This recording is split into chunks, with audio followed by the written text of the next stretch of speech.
Hi, Dr. Ariane from Movement Paradigm. We're going to talk today about jaw pain and more specifically the jaw emotion link that so many of us experience.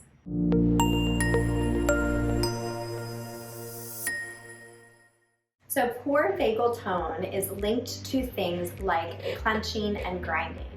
When we have an overstimulation of the trigeminal nerve from the masseter muscle, this can be when we are in sympathetic nervous system overdrive. So this is very common where you may clench or grind your teeth at night or sometimes even during stressful situations. Even something such as poor tongue posture. The tongue should be on the roof of the mouth and gently touching the back of the teeth in a resting tongue posture.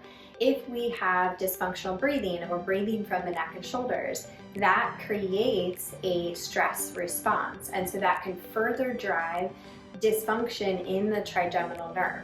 The trigeminal nerve innervates the muscles of the face, it innervates the sinuses, the nasal cavity, and again is one of the biggest nerves that we want to associate with our sympathetic nervous system. Think that fight or flight system.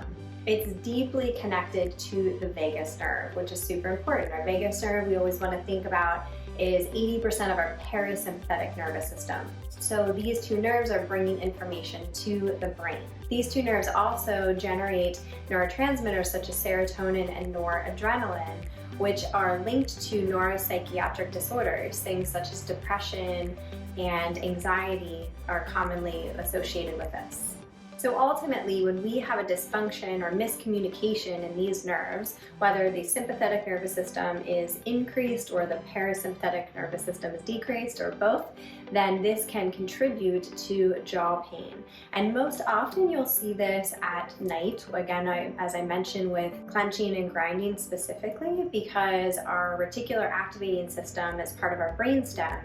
And when we're sleeping, our cerebrum is at rest, and our reticular activating system is that system that is going to tell us if our child is crying or there's some kind of issue to allow us to wake up. Think of it as our survival mechanism. So this is what happens during sleep. So this is often where we'll start to see that sympathetic overdrive really kick in.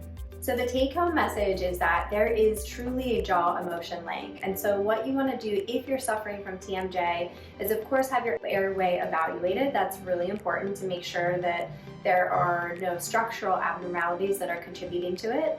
But you also want to really dive into the emotional aspect of it. So really exploring what that might look like for you and reaching out to someone to speak to, a professional. It could be a friend. It could also be doing vagus nerve work and stimulation, breath work, mindfulness meditation. So many different options to work through and explore your emotions. I hope this was helpful. If it was, please give it a like or a share, and make sure to share it with your friends and family. And of course, subscribe to our YouTube channel, The Movement Paradigm, for weekly tips on mindset, nutrition, and movement.